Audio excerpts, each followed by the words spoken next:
Pemirsa, likuiditas yang ketat dan pertumbuhan ekonomi Indonesia yang cenderung melambat selama tahun 2014 kemarin memang tampaknya sangat mempengaruhi kinerja perbankan nasional.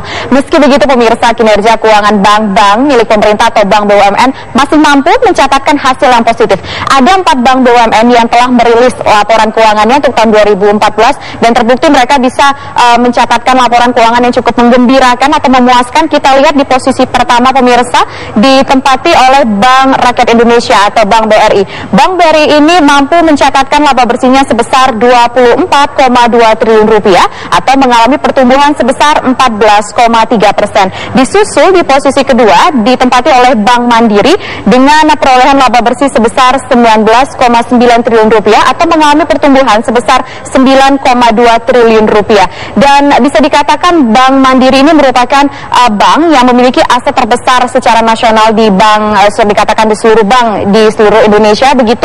Dan tapi meskipun menempati posisi kedua dalam perolehan laba bersih sepanjang tahun 2014 pemirsa, Bank Mandiri ini ternyata mendapatkan laba yang dikatakan cukup rendah selama 5 tahun belakangan ini. Ini terjadi karena Bank Mandiri memfokuskan cadangan kepada anak perusahaannya yaitu Bank Syariah Mandiri. Kemudian di posisi ketiga ada Bank BNI yang berhasil memperoleh laba sebesar 10,8 triliun rupiah atau memperoleh pertumbuhan sebesar 19,1%.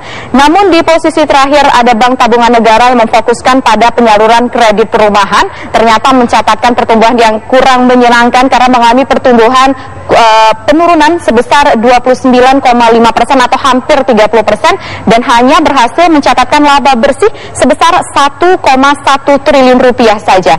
Kita lihat pemirsa selanjutnya, meskipun demikian bisa dikatakan sepanjang tahun 2014 kemarin secara rata-rata bank-bank BUMN di Indonesia dikatakan mampu mencapai peningkatan total laba bersih dari tahun ke tahun. Ada data dari 2012 hingga tahun 2014. Di tahun 2014 ini merupakan laba terbesar sepanjang 3 tahun belakangan ini yaitu sebesar 56 triliun rupiah. Kemudian di tahun 2012 kalau kita flashback ke belakang hanya memperoleh 32,59 triliun rupiah dan meningkat di tahun 2013 sebesar 40,16 triliun rupiah dan meningkat akhirnya di tahun 2014 lebih dari 30% menjadi 56 triliun rupiah.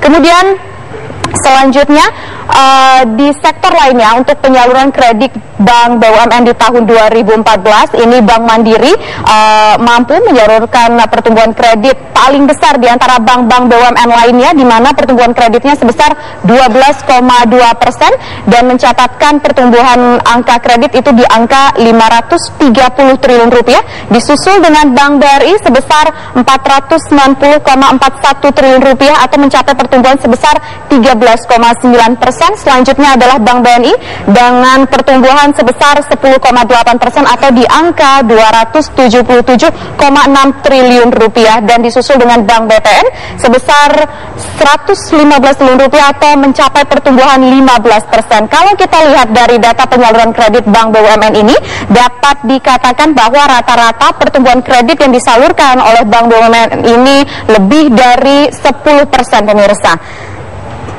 Kemudian bagaimana dengan target perbankan nasional untuk Bank BUMN sepanjang tahun 2015 mendatang?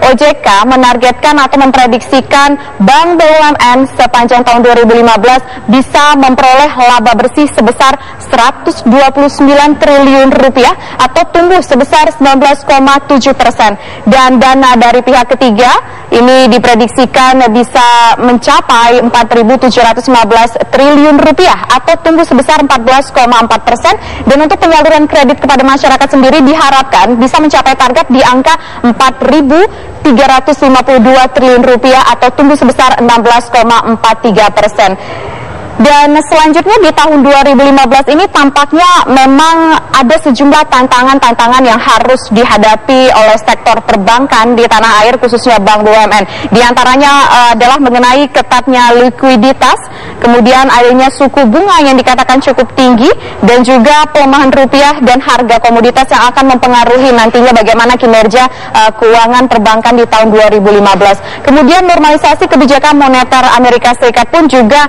diprediksikan akan sedikit mengganggu pertumbuhan sektor perbankan di Indonesia, karena memang berdasarkan informasi bahwa tampaknya Bank Sentral Amerika Serikat The Fed akan menaikkan suku bunganya pertengahan tahun ini, pemirsa. Dan ini adalah data-data mengenai industri perbankan dari tahun 2014 dan bagaimana prediksinya sepanjang tahun 2015 ini.